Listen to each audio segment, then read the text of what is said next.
So, Iyak how naman ako can sa'yo, you Mahal, kainis ka naman 'no. Pati how ako din.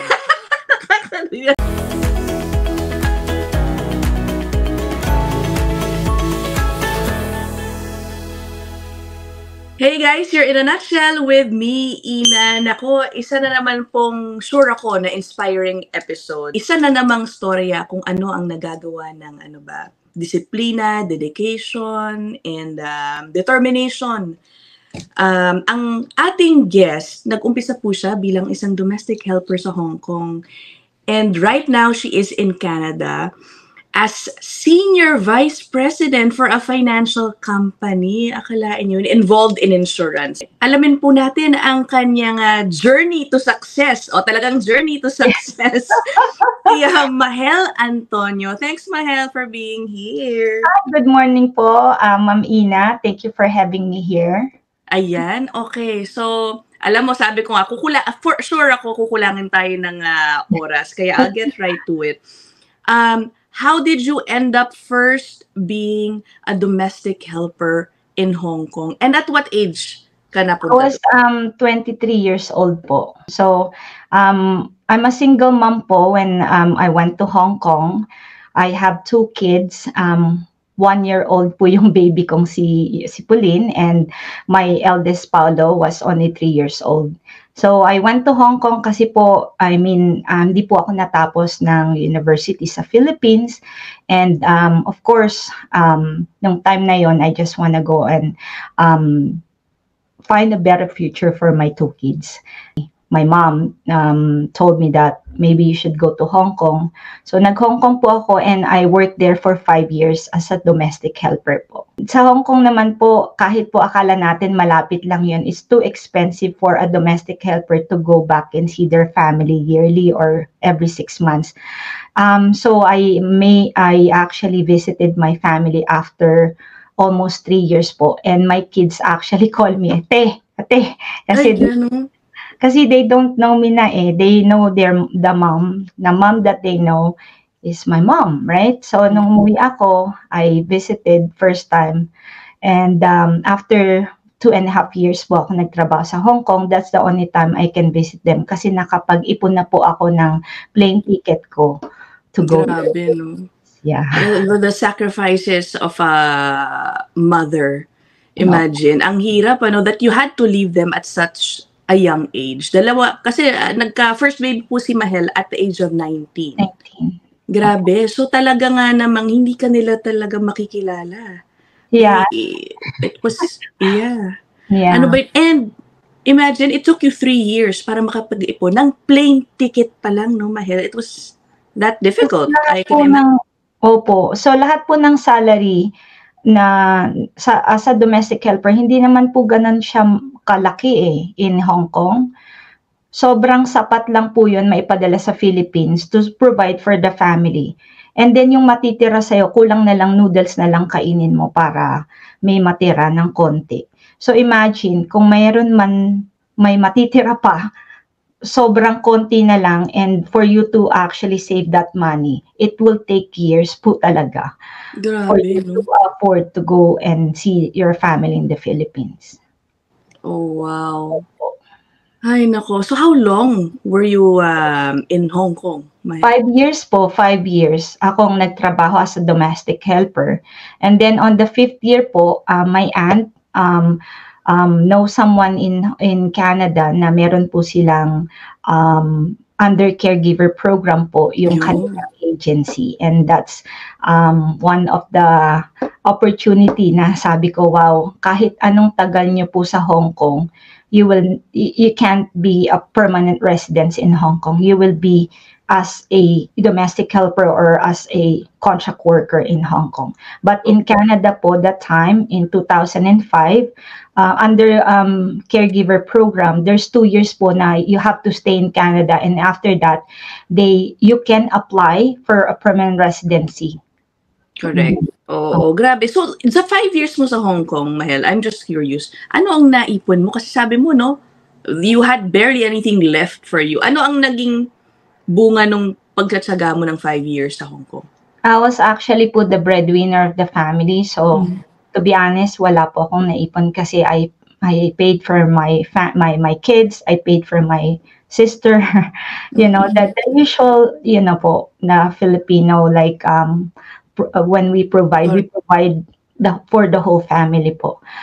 So wala po talaga akong naipon when I was in Hong Kong. I see. But I think, no, things started to change when you got to Canada.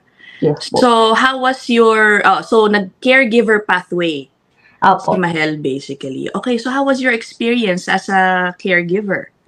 Actually, I was very lucky po na I got into this family, and they're very, you know, amazing family.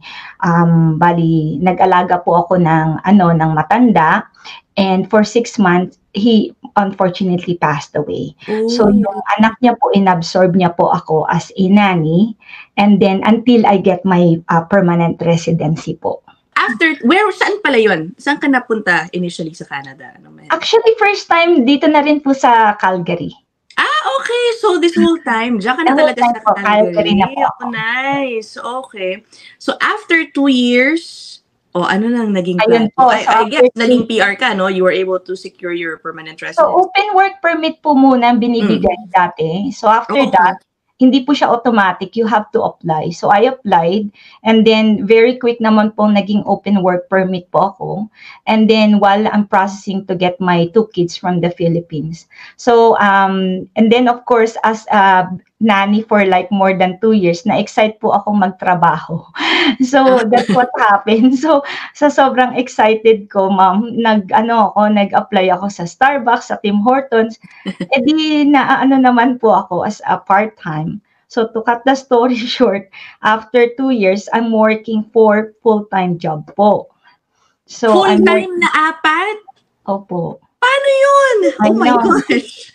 So what I did is like, I wake up in the morning like around 4:30 to open a store at Starbucks at 5, and then 5:30 to 5:30 to 7:30. That's my shift sa Starbucks. And then 7:30 I leave para mag-start naman po ako sa nanning job ko ng 8 in the morning till 6 p.m. Monday to Friday po yan. And then in the evening, pagkatapos ko po sa nanning job ko, 6:30 to 9:30 po, babalik po ako sa Starbucks para isarado ko po yung store. Every day po yon, Monday to Friday. Saturday, Sunday po, Tim Hortons po ako in the morning, and in the afternoon, Starbucks. And then sa gabi naman po, that's when I'll do yung washing dishes po and whatsoever. Grabe. Alam mo, na-confuse na ako dun sa schedule, sa totoo lang, sa dami nila, no? Pero yan. Oh my gosh, paano yung tulog mo nun? Oh my. Uwi na lang po ako ng mga 10, 11. Doon na lang po ako magluluto for my kids. So they don't see me, kaya nga nakakalungkot kasi that's the way that I thought na it will actually help me financially. Oh. What happened is that it's taking so much of my time, my quality time, from my kids. So I felt really bad after 2 years doing that. Oh. Ay, wait pala, Mahel, sorry. So when were you able to get your kids over? 2008 po. Soon after nakuha mo na yung work permit mo, basically? Hindi pa po. So, kaya nga po nagtrabaho nga po ako ng ganyan kasi I don't have my kids yet. Oh, okay. Those years po na pinaprocess namin yung mga po nila, yung papers po nila, that's when I started working those like 4 jobs po. But then when they arrive, I thought I can still continue doing that. And it's overwhelming po kasi even myself, I started to have like a lot of like anxiety and all these things kasi overwhelming na po yung nararamdaman ko. Pagod na ako, stress pa ako dahil I don't see my family, my kids, right? Ang hirap nga naman kasi, iniisip, una sa lahat, you waited so long to be with your children, right? I'm sure you wanted to spend a lot of time with them, pero nasa isip mo din siguro, I'm just guessing, na, naku, dahil nandito na sila, baka nga I have to work double or triple para masustentuhan din sila. Ganun ba yung nasa isip mo nung time? Kasi like it's Canadian ano na po eh. Dati po I just have to provide for myself and send money to the Philippines. It's actually way cheaper to do that than, you know, bringing your family here kasi po you have 3 months to feed. Of course, you cannot just go and rent one room because I have 2 kids. So I rented in an apartment. So lahat po nung aking income, it goes to all those expenses. So I have no choice po talaga to work actually hard.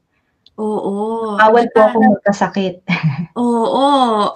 And we just have to highlight, you are a single parent. That's It's even, 'di ba? Nako po, yung mag-aasawa na nahihirapan na, paano pa ang 'di ba? Single parent, oh my God, hindi ko siya maisip. Paano yung situation ng caring for your children back then, Mahen? So mabuti na lang po Ma'am Ina, nung time na yun dumating yung mga anak ko. Ang panganay ko pong si Paolo, he's 13 years old. So that Okay. time po dito sa Canada, you can apply your child, not apply, sorry, what do you call that? Send your child for a emergency, like yung EMS po, like they call it like parang sa bago ka mag-nannying whatsoever. So in-apply ko po siya noon para in case you can go and watch your sister while I'm Yeah. gone. So 13 years old siya, yung anak ko pong si Pauline ay 10 years old. Nung Oh, dumating siya. okay. At least that worked out that way, no? Hindi mo kinailangan na to find somebody Okay. to, Yeah. na additional expense. Siyempre, ganun din, ano? Opo. Grabe. They know naman po. My 2 kids know how, you know, it's really hard for us when we start in Canada. So they know that this is like not something that you know we want to, but we have to. Yeah. Correct. Tsaka at that time siguro, did you feel that maybe your kids were thinking, oh, nandito na tayo, magkakasama na tayo, pero wala ka lagi sa bahay. Alam mo, ang tagal din kanilang hinintay, di ba? Tama po, yeah. So it's just, and I felt that as well. We had like a little bit of relationship, adjustment. Dahil, of course, they don't see me as their mom. And of course, like, when I left them, iba talaga yung relationship, ma'am. Talagang kailangan mong mag-spend time for them to be able to know you, diba? Eh kaso, iyak naman ako tayo, Mahal, kainis ka naman, no? Pati ako din. Kasi pag nanay talaga, huwag mo na lang ibibigay mo pa, diba? Oo. Wala kang ibang choice, ma'am, eh. Walang support lalo na sa gobyerno, kasi ang mali ko, nung time na yun, I thought, pag nagtrabaho ka sa Canada, meron ka pa rin child tax benefit. Eh kaso, tumaas na po yung income ko. Nawalan na po ako ng mga GST, dito po kasi sa Canada, the more the more money you earn, the more taxes you have to pay. Hindi ko naman po alam yan. So akala ko, pag dumating yung mga anak ko, siguro the government will maybe provide some for my children. Unfortunately po, dahil po 3 nga po yung trabaho kong full-time, yung isa po part-time, naghuhugas po ako ng pinggan, ang nangyari po, I reach yung threshold po ng income bracket. So ngayon, nagkataon, imbis na mabigyan po ako ng mga benefits sa mga bata, wala po akong nakukuha. Ganun po nangyari. Oh my. Hindi ko maisip. Alam mo, it really gets to me dahil you're doing this alone. Hindi ko siya maisip. Paano ka di ba? Napakahirap na mag-isa ka. Wala kang katuwang in taking care of your wala kang family dito, di ba? So, talagang you have to. Pero, yun talaga, Ma'am Ina, minsan iniisip natin yung pagiging alone, hindi naman talaga kasi doon din nagkaroon ako ng yung faith ko kay Lord. Nagkaroon na rin ako ng relationship and personal encounter sa Kanya. Kasi nakita ko na hindi ako pababayaan ni Lord dahil kung nilagay niya ako sa ganong situation, ilalabas niya ako dun sa ganong situation. And yun yung faithfulness ng Panginoon sa buhay natin na hindi natin nakikita. Yeah. Ay, totoo yan. And you talked about, yung naging effect niyan nung pagtatrabaho mo ng 4 jobs. sa health mo? Ano Oh, nangyari? Yeah, how so bad I was it? developed an anxiety, Ina, and I had like a carpal tunnel, like I have to cast yung mga elbows ko. Nung 2010, doon na nag-start. Nakikita ko na talaga na like yung body mo fit, pero yung mind mo and yourself mo, it's actually like deteriorating slowly. Like I'm in a bed and I can feel like my body is vibrating for too much work. And then like sabi ko, there's something that has to be something, Lord.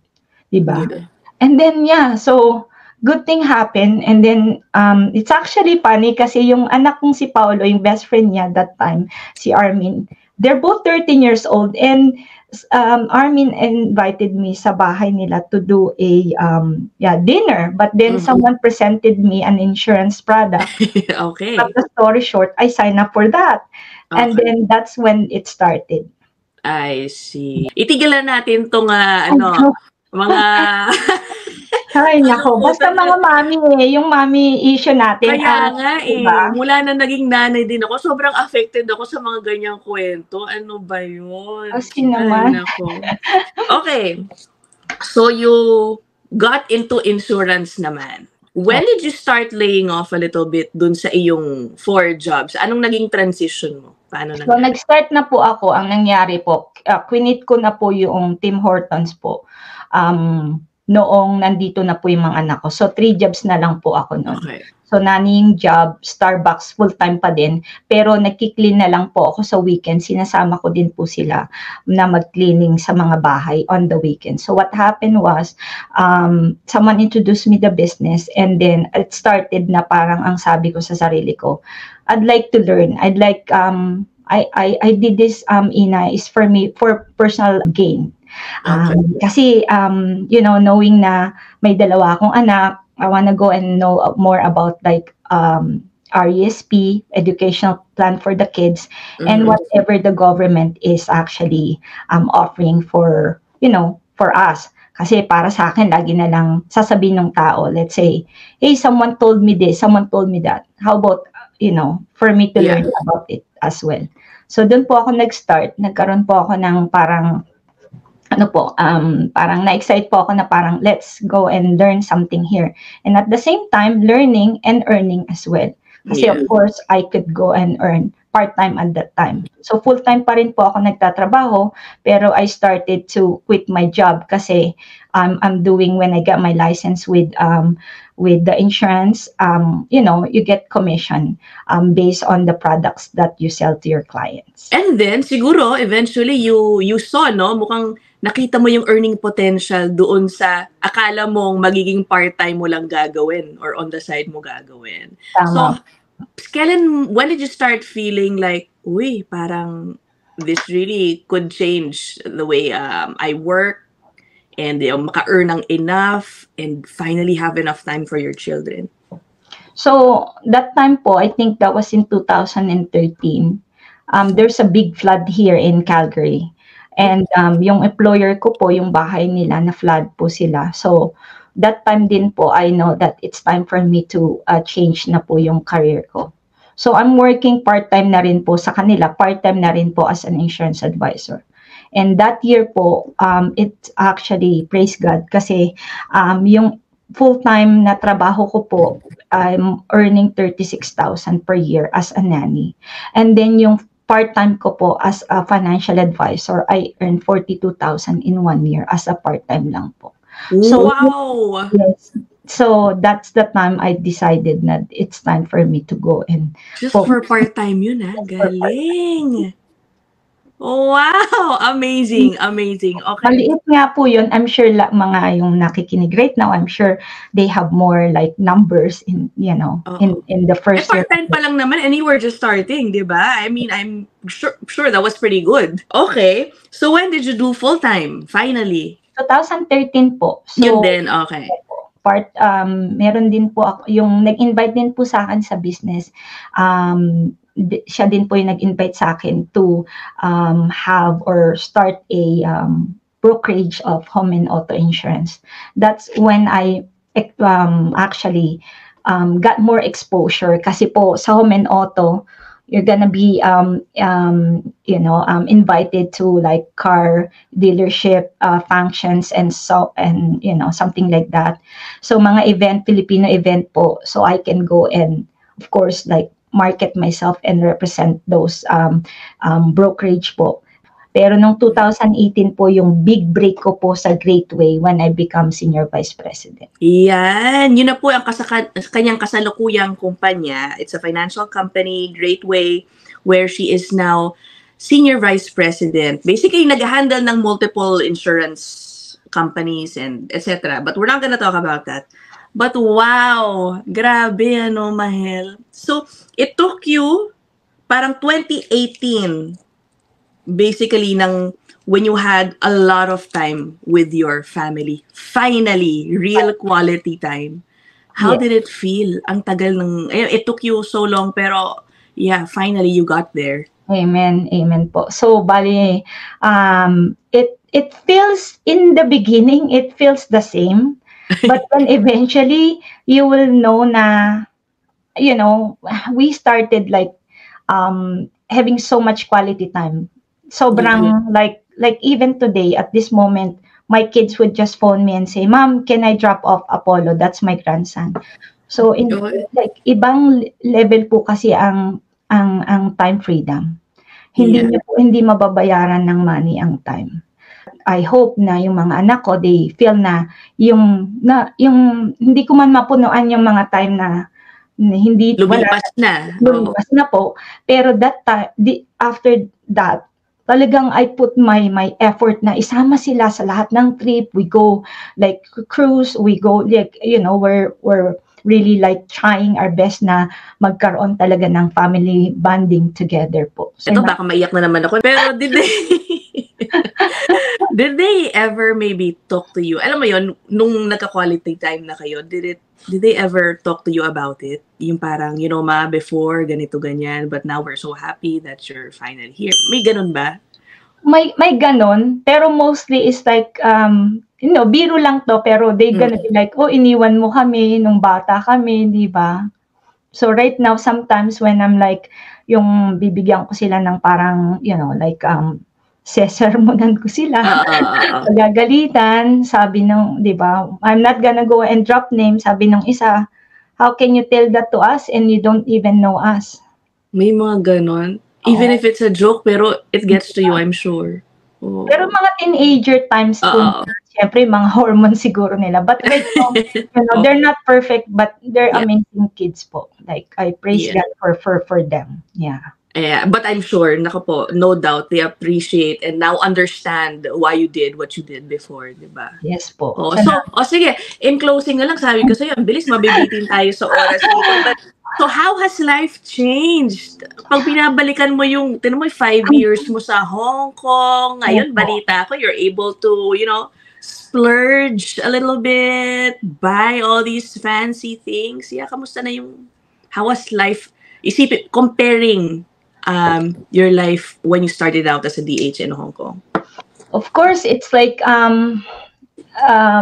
sobrang minsan iniisip ko, actually some people, especially siguro my husband now, would testify that some days I'm doing something or I'm walking or I'm driving and then I'll pause and I'll cry, and sabi niya, uy, ano naman to? Hormonal ka ba? Ganon. Itong mga lalaki talaga. Mga lalaki, parang ganon, di ba? Pag umiyak ka, parang may ginawa silang kasama. So I was just saying that, no, I felt so blessed, sabi ko. Ito pala yung, kasi blessing, I mean, we think like success is always attached to monetary. It's not. Success is actually the way you feel, the way where you are. As a mom, you can be very successful. And that's how I felt. Yung success na yun, Ina, hindi about attached to a certain degree of accomplishment. It's about how I felt from where from where I went before to where I am today. That's a very, a good example that, like things can happen. You just have to start believing, of course. And of course, you have to also be grateful in everything that you have into your life. Kasi nung time na yon, hindi ko talaga connection yung na magiging ganito ang buhay ko for the rest of my life. I know in my life that there's gonna be a better future. Kaso nga lang, ako nung time na yun, siguro sobrang impatient ko. Nung time na naging hindi na ako impatient, like today, I'm so grateful of everything I have. Even small things. I appreciate things in my life. Kasi, nakita ko yung wala ka eh. Yeah. Nakita mo yung walang-wala ka na parang yung max na yung credit card mo para makuha mo lang yung mga anak mo dito sa Canada.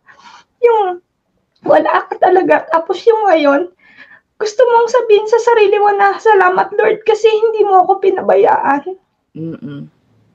So sobrang iba yung yung lifestyle. Pero right now, kung kailan pa meron yung mga makikita natin parang of course, mga things in life na I would never think I would have. Mas lalo akong pinahumble ni Lord na hindi lahat to sa akin. This is just given because because like I work, not just work, but at least I'm faithful din sa Kanya. Yeah. Amen. Talaga, kasi touch yung mga things na binabalikan mo yung mga nangyari. Ibang level talaga eh. Kasi those are the things na akala ng mga tao, you wake up in the morning and then you're gonna get all of this in your life. That's not how it works. There's actually work in, like, that's behind the scene, di ba? Hindi ko alam na iyakan portion pala tong kaya nga, nakakainis. Sana dapat umiyak mo na. This has never happened to me. Nakakaloka. Mga mami talaga basta involved na yung mga bata eh, no? Para tayong hormonal ba to? Hi, and FYI, although this is recorded, saktong-sakto, we're taping this just a day after Mother's Day. Happy Mother's Day to everyone. Happy Mother's Day to everybody. Yeah. So yeah, we'll end the episode here, Mahela. Hi, what an inspiring story, and ang sarap din balikan, Mahel, kahit papano, 'di ba? For you, 'di ba? To feel that sense of pride of what you've accomplished. Okay, so that's it for this episode, guys. Pero we will have Mahela for another episode about related naman to sa pagpe-prepare sa retirement. Because FYI, si Mahel ay isang tawag doon, Mahel? A retirement consultant? What do you call it? Yes po. So it's RRC. It stands for Registered Retirement Consultant. And also I'm a RWM, Real Wealth Manager. Yan. Okay. So we will be talking to her about, preparing for retirement. All right. So again, sige, abangan nyo na lang din po yun. We'll end it here. Bye, guys. Thank you, Thank you. God bless.